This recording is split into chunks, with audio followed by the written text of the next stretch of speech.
there's a lot of talk going on in the work industry, and I understand.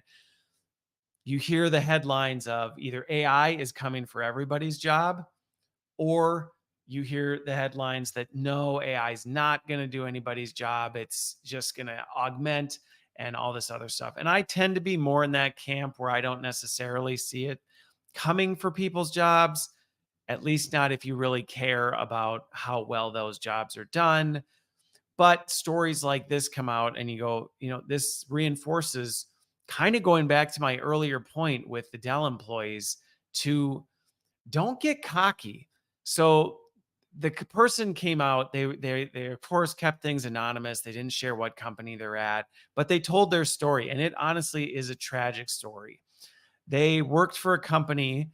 They were the head of writing. They had a large 60-person employee team that was responsible for writing all of the media and the articles that this company put out. Now, because they were anonymous, I don't know what industry were they in, what were they trying to do, but they were clearly churning out a lot of content.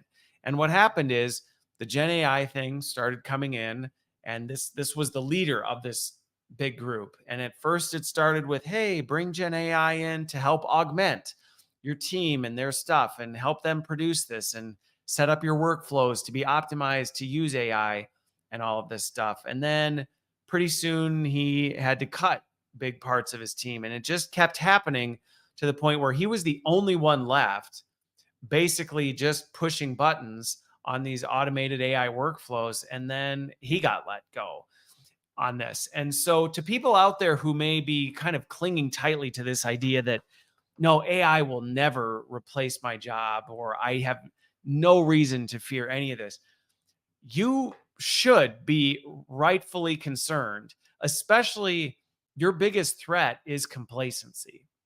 And so if you're just kind of sitting on your laurels going, I don't need to worry about this AI thing because what I do is so valuable and I'm so valuable to this company, they're never going to do it. And yeah, I'll use AI, but it's just going to augment me. You're at real risk. And this is an example of that. I've seen multiple other companies and have actually advised some companies who ultimately went against my advice and laid off a bunch of people and replaced them with AI agents. So the risk is real, and this is starting to happen more and more. And so I don't say that to freak people out, but more to put you on alert that the realistic version of, hey, here's your pink slip because we're replacing you with AI is we're there. We're there. The models are advanced enough. The focus on AI agents and automated workflows is reaching a point in knowledge work where there are a lot of things that you don't need a person for, and that might be concerning.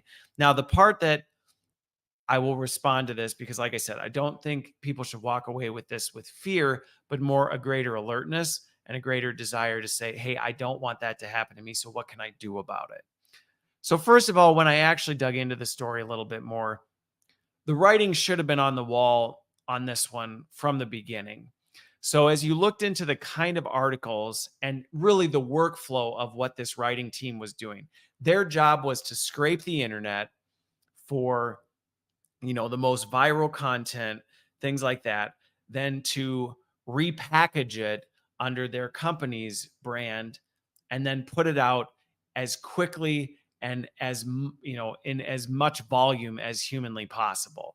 So when you start to think about it that way, you start going, well, that doesn't necessarily sound like value add work. That sounds like robotic mechanical work.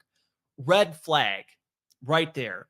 So for an employee or a leader, because here this leader was the one who got involved in this from the beginning. As a leader, he should have seen this right away and gone, you know what?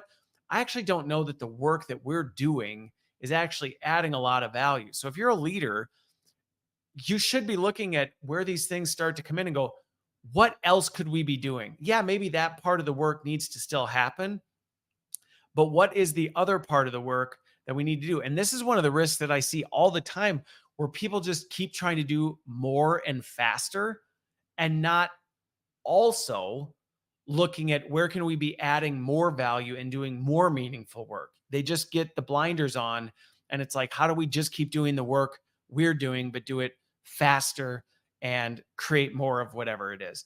And that's exactly what happened. When I actually read through the story, I'm like, dude, this had red flags all over it from the gate, because the work itself was questionable in terms of its value anyway.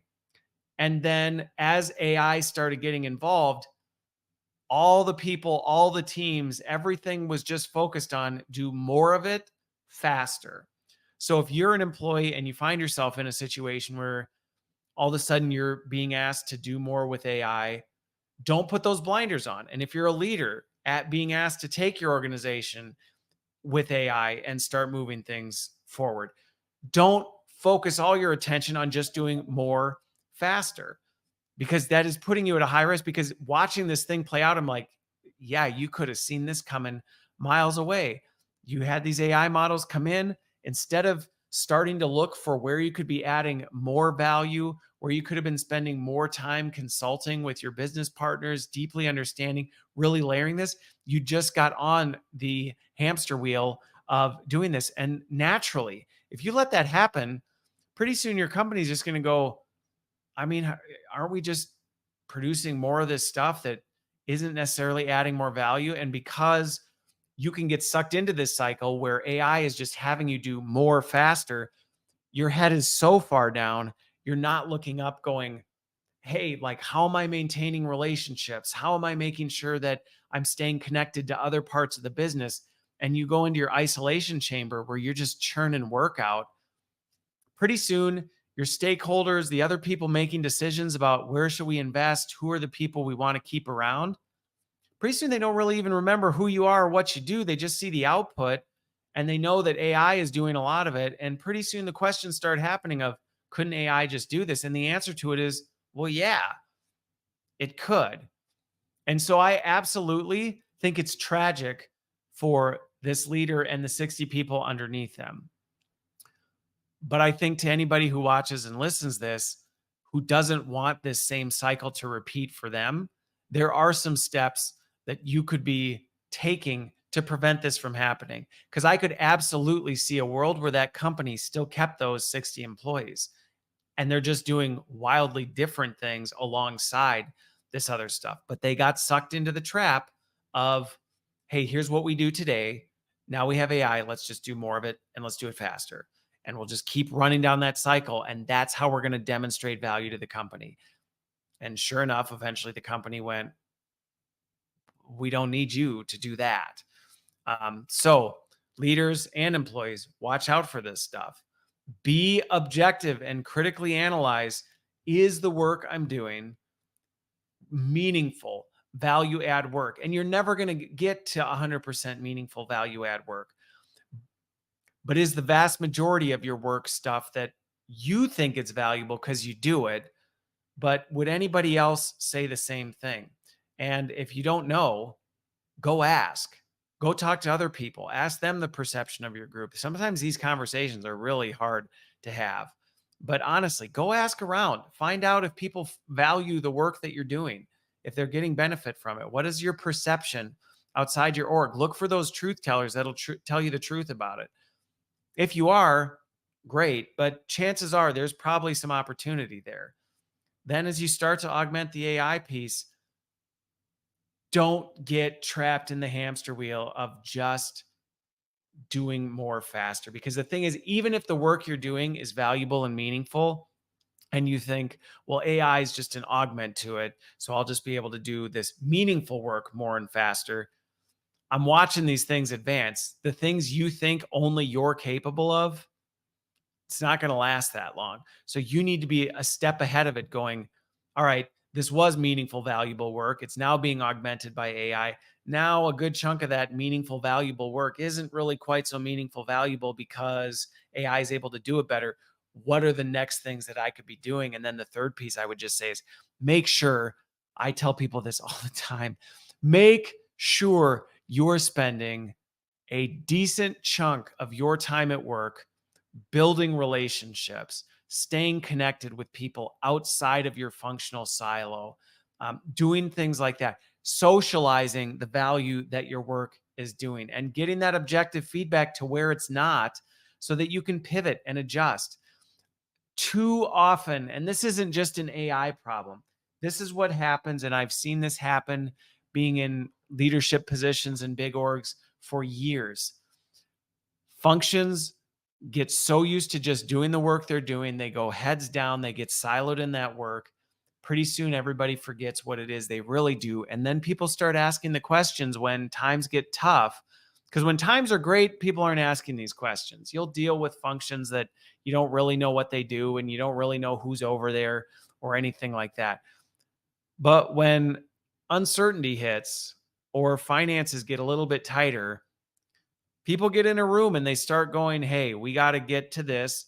And oftentimes there's a number associated with that. And it turns into what are we going to cut out to get to that number? And whether you like it or not, people's go to is usually the thing they don't understand or have a perception that it's not adding value, even if it is.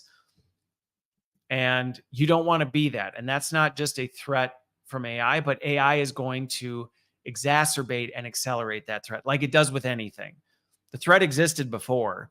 It's just AI is going to accelerate how quickly that can happen. And so before you might have been able to put your head down and just do your job and not really pay attention for years, maybe decades. I mean, I've been in companies where people started and retired and nobody really ever asked, like, so what is it you do here?